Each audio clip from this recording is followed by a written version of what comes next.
Les actus du monde du crowdlending en 5 minutes pour comprendre ce qui se passe dans le secteur et sur les plateformes et réagir à temps pour booster ta rentabilité et pour éviter de perdre de l'argent.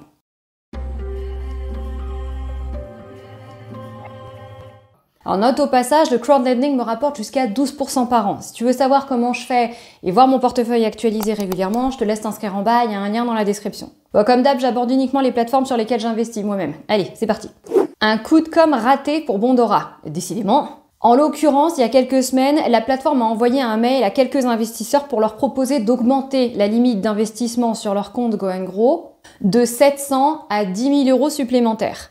Du coup, quand la nouvelle est sortie, ça a provoqué pas mal de mécontentement dans la communauté des investisseurs de la plateforme, vu que tu avais l'impression que c'était un peu fait en catimini. Et puis à côté de ça, tu n'avais aucune idée de comment les heureux élus étaient sélectionnés. Si ça avait été communiqué plus clairement et plus habilement, ce serait sûrement bien mieux passé et ça aurait peut-être même redoré un peu l'image de la plateforme. Surtout que là, il n'y avait pas tellement de raisons de lancer cette opération sous le manteau. En fait, on a vraiment l'impression que la plateforme aime trop faire du mystère pour rien. Autre news concernant Bondora, celle d'un marché néerlandais en fort développement.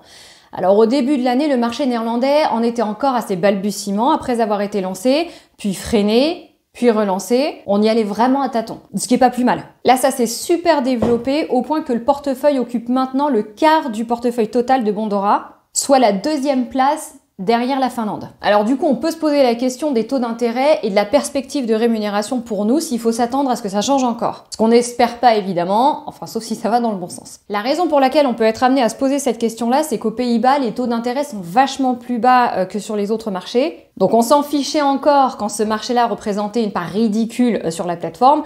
Maintenant, on serait en droit de s'en ficher un peu moins. Cela dit, pour l'instant, ça va. La plateforme avait annoncé dernièrement un taux d'intérêt qui avait même augmenté de 0,6%. De nouvelles mesures chez Estate Guru. Faites pour nous rassurer celle-là puisqu'elle représente un pas de plus vers l'amélioration de la gestion du risque. Alors, je suppose que l'idée derrière, c'est la même que toutes les mesures qui ont été prises depuis le début de l'année. C'est de nous éviter de revivre une vague de défauts façon fin du monde. Déjà, elle a arrêté de s'engager dans des projets de développement à grande échelle. Et à côté de ça, la plateforme a resserré sa politique de crédit en réduisant les limites d'emprunt pour les nouveaux prêts. En gros, on est passé de 4 millions d'euros max pour les emprunteurs existants contre 2 en Lettonie et 3 dans les autres pays. Je compte pas l'Allemagne, évidemment, puisque le marché est fermé. Sinon, la plateforme a récemment annoncé qu'à partir de maintenant, tous ces nouveaux prêts seront notés par l'agence Moody's. Enfin, les projets derrière les prêts, quoi. L'idée derrière, c'est de nous fournir une évaluation plus précise et donc une meilleure visibilité sur le niveau de risque des projets et donc leur intérêt. Voilà donc un geste de plus en termes de transparence qu'on ne saurait que saluer. Alors pour info, si tu sais pas ce que c'est Moody's, en fait c'est une agence de notation financière qui évalue le risque de crédit associé aux instruments financiers, aux émetteurs d'obligations, genre les entreprises, les gouvernements, les institutions financières. Et son système de notation est largement utilisé dans le secteur bancaire et financier.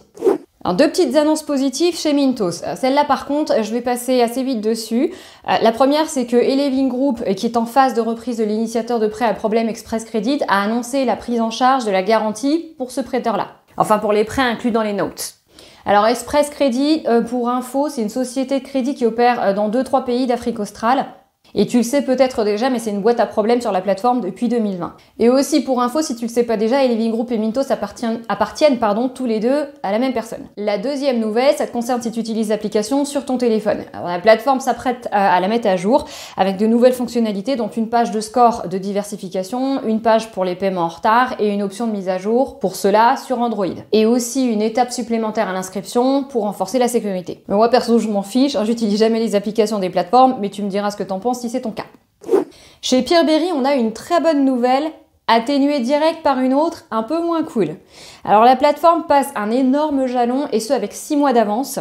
En l'occurrence, le groupe Aventus, qui est derrière Peerberry, a annoncé pour le 5 septembre le versement d'environ 1,3 million d'euros qui constitue la finalisation du remboursement complet aux investisseurs de tous les prêts touchés par la guerre, intérêts courus compris, cela à hauteur d'un peu plus de 35 millions d'euros. Alors Peerberry, c'est la seule plateforme européenne touchée par la guerre en Ukraine à avoir remboursé une somme aussi importante dans un délai aussi court et en plus de sa propre poche. Bon après, c'est sa structure qui le lui permet, mais l'effort qui a été fourni en ce sens, il est juste admirable. À côté de ça, le groupe a commencé à développer ses activités au Sri Lanka, en Inde et au Kenya cette année, en plus d'accorder des prêts en Espagne et au Mexique, et d'autres marchés sont à l'étude pour grossir et diversifier davantage son activité. Alors dit comme ça, c'est très sympa. Le revers de la médaille, devine ce que c'est. Pour soutenir le financement de cette croissance, les taux d'intérêt sont encore partis pour être ajustés, et pas dans le bon sens, en tout cas pas pour nous investisseurs. À partir du 5 septembre, donc à la même date que le dernier remboursement des prêts touchés par la guerre, les taux d'intérêt vont varier entre 9% et 12%. Twino développe son portefeuille. La plateforme Layton a récemment lancé des titres immobiliers, donc ces fameuses securities, associés à de l'immobilier sur du locatif à court terme. Bon, le rendement, il est pas dingue, hein, on est entre 6 et 8%, ça peut aller jusqu'à 10% quand le marché est favorable. En fait, le principe de fonctionnement derrière, c'est pas le même que les securities basées sur de la dette, mais plutôt comme en SCPI, c'est-à-dire que tu as un parc immobilier qui est géré, tu investis dedans, tu touches ta rétribution, avec des gains potentiels au moment où la propriété est revendue, dans les 5 à 10 ans suivant l'achat. Ce qui explique cette fourchette de rentabilité dont on n'a pas du tout l'habitude en crowdlending. Autre news concernant cette fois-ci les prêts touchés par la guerre. Twino continue de travailler au remboursement des prêts russes et là les perspectives sont bien moins joyeuses que chez Peerberry. Actuellement on en est à environ 25% du total remboursé, il reste environ 5 millions d'euros dehors. Bon là ça je l'avais déjà évoqué dans une autre vidéo, ça n'a pas tellement évolué depuis et à côté de ça il faudra compter facile 5 ou 6 ans avant de tout récupérer sous les conditions actuelles. Ben voilà, on a fait le tour. Alors si tu veux en apprendre un peu plus pour investir intelligemment en crowdlending et voir mon portefeuille actualisé régulièrement, inscris-toi via le lien que tu trouveras dans la description. Si tu as des questions ou des remarques, évidemment, n'hésite pas à me les poser en commentaire. Abonne-toi à la chaîne si c'est pas encore fait. Et puis bah d'ici là, moi je te dis à la prochaine. Allez, ciao!